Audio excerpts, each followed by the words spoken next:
Nikki, thank you very much. Ladies and gentlemen, when I became aware of the opportunity to come along tonight, I would have come anyway. But to sing for my supper is a small penance to pay for such a stunning exhibition. I've been lucky enough to come to South Africa since 1997, and I was drawn here in part by the tremendous scientific output of people at Kirstenbosch and elsewhere in South Africa, and also by this wonderful garden and the tremendous legacy that under Brian Huntley's leadership and more recently that you're all able to enjoy now is truly world class. And of course the flora is like nothing else on earth except one little place, and that's southwestern Australia. And it's been my great pleasure, in fact. There's a bit of health. It's a bit like the rugby, really. There's a bit of healthy botanical exchange, shall we say? I was lucky enough to get out into the Fynbos this afternoon after stepping off the plane from Joburg and Perth, and Acacia saligna is flowering well. That's actually a native plant in my garden back in Perth, as is Acacia cyclops and is Eucalyptus gomphocephala, the tuart tree. And I come here and see them in their abundance as major invasive weeds, and I feel rather humbled and wondered whether I should actually stand up tonight and admit to any of this. But equally, I came from a few days in Perth and in Kings Park and Botanic Garden, veldgrass, Earharta calycina, a rare gladiolus, Caryophyllaceous, from just up the road here. We have taken out truckloads of bulbs of gladiolus Caryophyllaceous from Kings Park and Botanic Garden.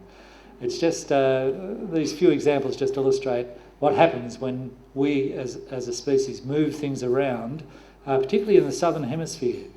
I've focused a lot of my time on trying to understand what is appropriate to do and what is perhaps things that we should be a bit cautious about in different parts of the world.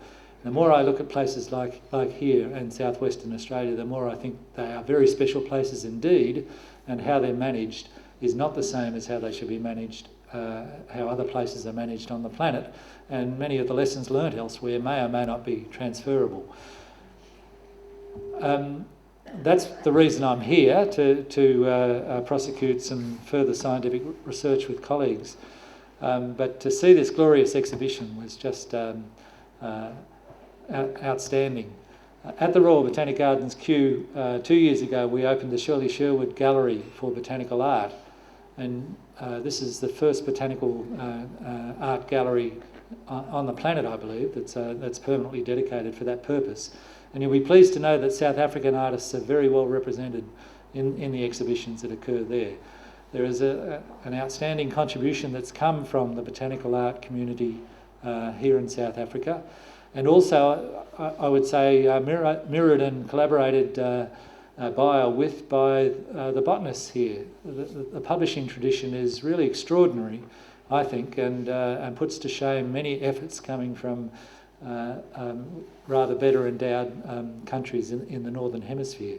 In part, I think it's to do with the wonderful light, the superb flora, the wonderful countryside, and the culture and cultures of this superb country that leads to this coalescence and focus on wildflowers. It's a heritage unparalleled here in any temperate landscape on Earth, even in southwestern Australia.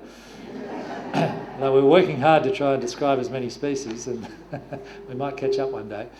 But it really is something that, were I a South African citizen, I would be immensely proud of.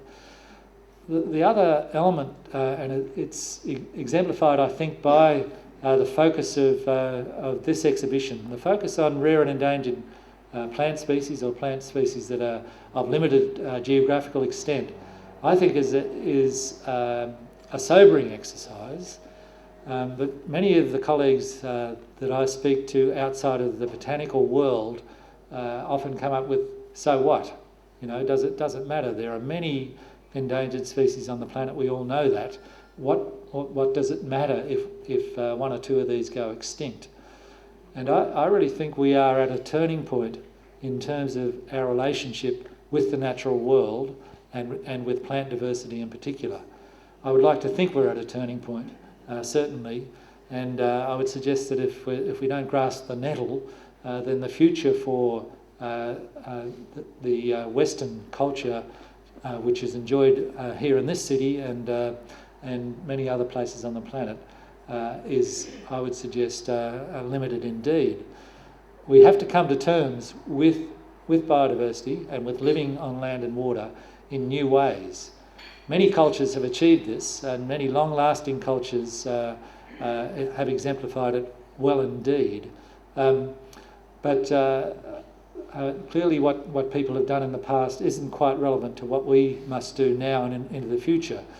If you follow the literature on global warming, we are in unprecedented times environmentally, and plants offer superb opportunities for solutions to some of the big problems.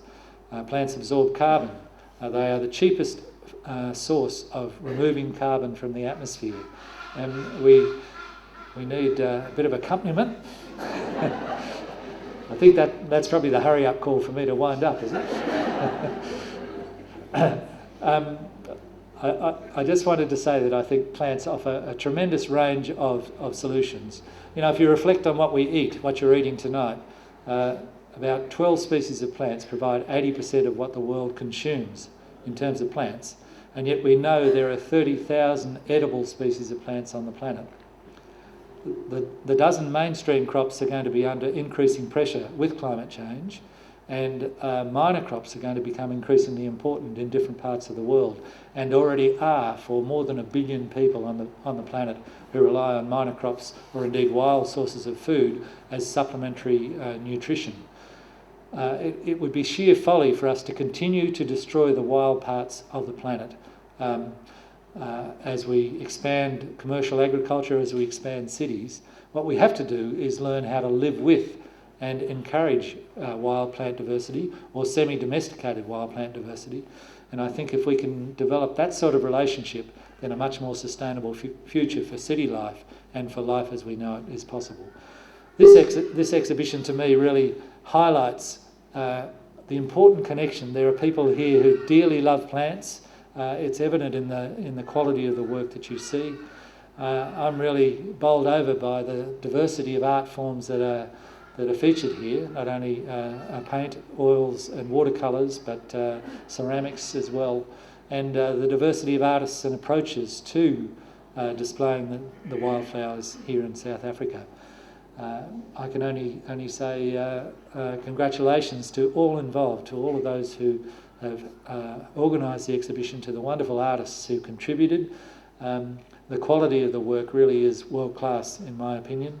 And I think it must have been an extraordinarily tough job for the judges to draw any conclusions about winners of prizes, given the standard that is evident tonight. Let me, on behalf of all of you, invite you to join me in congratulating all involved in this magnificent exhibition.